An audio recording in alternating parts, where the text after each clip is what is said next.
Hello friends, welcome to SSC coaching centre. दोस्तों, आज के वीडियो में मैं जो क्वेश्चन कराने वाला हूं रीजनिंग के क्वेश्चन है।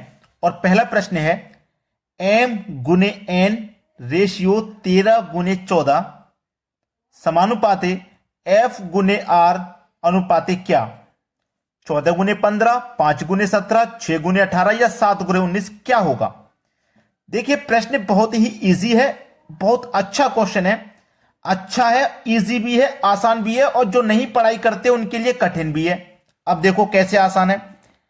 अगर आपको यह पता है कि जो अल्फाबेट हमारे होते हैं ए से लेके जेड तक होते हैं, ये 1 नंबर पे आता है, ये 26 नंबर पे आता है, और जो बीच वाले नंबर हैं, जो बीच वाले अल्फाबेट हैं, वो कितने नंबर पे आते हैं? अगर आपको ये याद है कौन सा अल्फाबेट कितने नंबर पे आता है, 1 से लेके 26 तक अल्फाबेट अगर आपको याद है, आपको यह पता है कौन सा अल्फाबेट कितने नंबर पे आता है, तो आप एक बार में देख लो एम कितने नंबर पे आता है? 13 पे।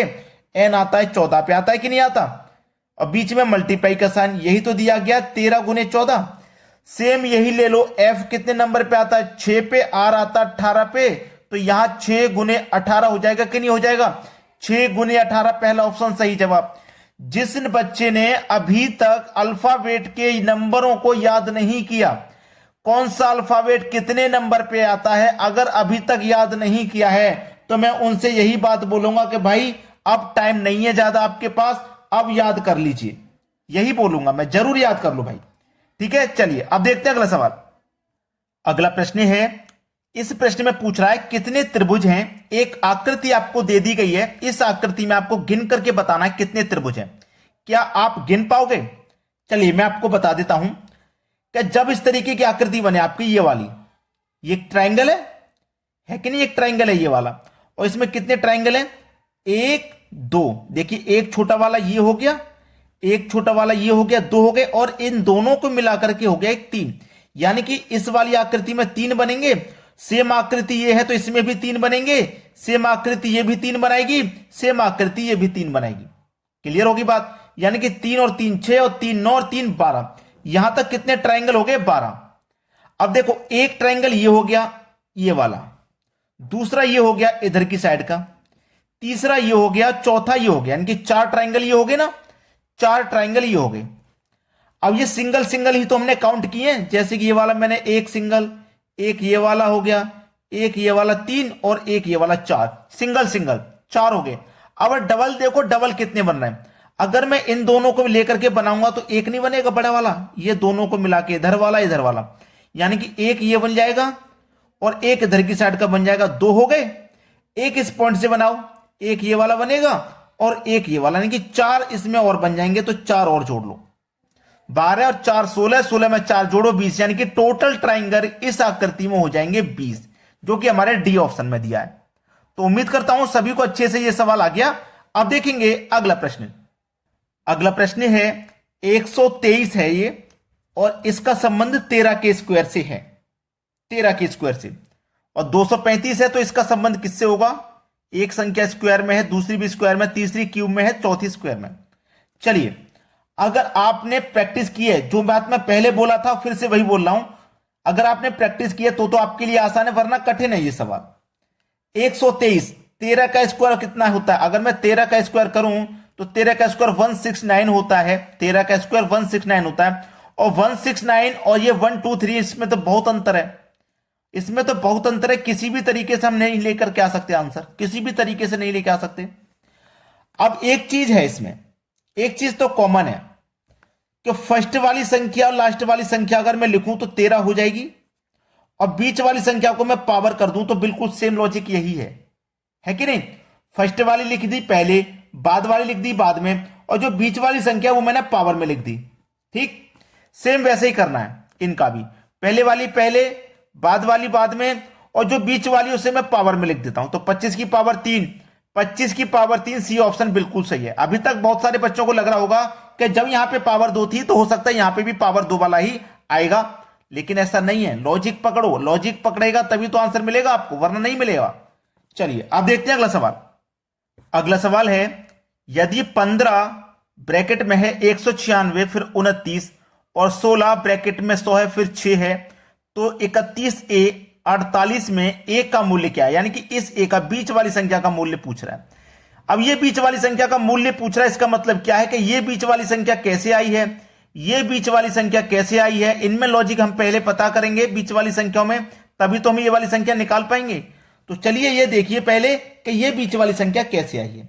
ठीक है, तो ये बीच वाली संख्या के लिए हमें पहली वाली संख्या 15 और बाद वाली संख्या 29 का कुछ ना कुछ तो करना पड़ेगा, जिससे कि हमारी बीच वाली संख्या मिले।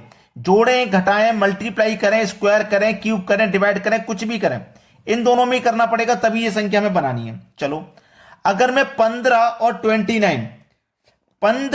29 को अंतर कर दूं, अंतर अगर करूंगा तो 29 में से 15 घटा दूंगा, क्योंकि 15 कम है, अंतर करने का मतलब यही तो है। तो 29 में से 15 घटा दूंगा तो कितना आएगा भाई, 14 बचेगा। और इस 14 का अगर आप स्क्वायर कर दो तो 196 हो जाएगा ये वाला। समझ में आया? सेम लॉजिक यहां पे लगा दो, ये 16 है और 6 है, भाई बाद वाली संख्याओं से तो बीच वाली बनानी है। तो अगर मैं इन दोनों का अंतर कर दूं, 16 में से 6 घटा दूं, 10 बचेगा। और 10 का स्क्वायर कर दो, जब यहां स्क्वायर किया तो यहां भी स्क्वायर करेंगे, 10 का स्क्वायर 100 हो जाएगा। देखो मुझे 100 मिल गया बीच वाला। सेम लॉजिक इस्तेमाल कर देना, यहां पे पहले वाली संख्या बाद वाली संख्या का अंतर कर दो, यानी कि 31 और 48 का कर दो भाई अंतर। 8 में से 1 जाएगा, 7 बचेगा। 4 में से 3 जाएगा, 1 बचेगा। इसका आप क्या कर दो, वर्ग। तो 17 का वर्ग 289 होता है। ये आपके सवाल का बिल्कुल सवाल सही है, यानी कि ए का मान कितना आ जाएगा, 289, जो कि हमारे डी ऑप्शन में दिया गया। ये प्रश्न का बिल्कुल सही जवाब है। इस तरीके के सवाल को अब आप करना आसानी से सीख जाओगे। चलिए अब देखते हैं अगला प्रश्न।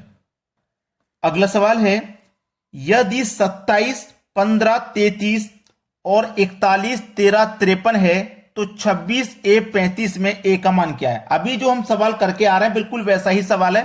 ठीक है, बीच में संख्या का मान पूछ रहा है ए का, तो ये बीच वाली संख्या कैसे आई, ये बीच वाली संख्या कैसे आई, यही तो करना है हमें। चलो, यानी कि 27 और 33 से हमें क्या बनाना है, 15 बनाना है। 27 और 33 से 15। अब देखो 27 और 33 से हमें क्या बनाना है, 15 बनाना है, बीच वाली संख्या। अगर मैं क्या करूं, इन दोनों संख्याओं को आपस में जोड़ दूं, प्लस कर दूं, और इनको भी आपस में प्लस कर दूं, तो 7 और 2 कितना हो जाएगा, 9, 3 और 3 कितना हो जाएगा, 6, दोनों को जोड़ दो आपस में 15 मिल जाएगा। ये वाला 15 मिला कि नहीं मिला? सेम लॉजिक लगा देना भाई, यहां पे भी सेम लॉजिक। 41 है और 53 है, आपस में जोड़ो, जोड़ना ही तो है। 4 और 1 5 हो जाएगा, 5 और 3 8 हो जाएगा, आपस में जोड़ दो। 5 और 8 13 हो गया, 13 ही तो दिया गया बीच में।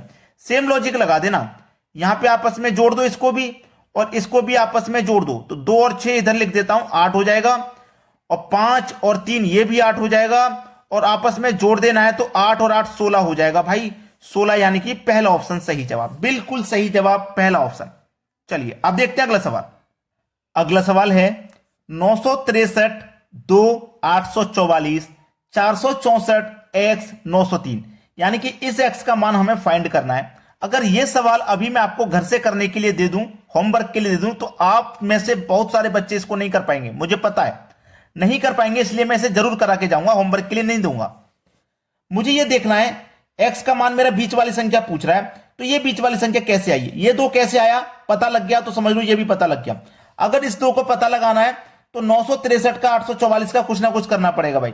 इन दोनों से ही तो बनेगा, ये इन दोनों से बन गया, फिर इन दोनों से ये बन जाएगा। लॉजिक तो पता लगे पहले क्या है, 963 में और 844 में क्या संबंध है जिससे कि 2 बन जाए। अगर मैं इस 963 को आपस में जोड़ूं, 9 और 6 15, 15 में 3 जोड़ दूं 18 हो जाएगा कि नहीं हो जाएगा, हो गया 18। इनको भी आपस में जोड़ूं, 8 4 12, 12 और 4 16, 16 हो गया। दोनों को आपस में जोड़ा, जोड़ने के बाद मैंने इनको अंतर कर दिया, तो 18 में से 16 को माइनस कर देंगे, 2 बचेगा, ये 2 मिल गया। इन संख्याओं को आपस में जोड़ा, इन संख्याओं को आपस में जोड़ा, दोनों का अंतर कर दिया, 2 मिल गया बीच वाली संख्या। सेम लॉजिक लगाइए, 4 और 6 10, 10 और 4 14, 9 और 0 9, 9 में 3 जोड़ेंगे 12। जब यहां अंतर किया था तो यहां भी अंतर कर दो, 14 में से 12 जाएगा तो 2 आ जाएगा, यानी कि x के स्थान पे भी 2 मिलेगा। पहला ऑप्शन सही जवाब। दोस्तों आप वीडियो को बिना लाइक किए जा रहे हो, क्या वीडियो पसंद नहीं आ रहा, इसलिए लाइक करके जाइए भाई। जितने बच्चों को वीडियो पसंद आया लाइक और शेयर जरूर करके जाएं। ठीक है दोस्तों, धन्यवाद।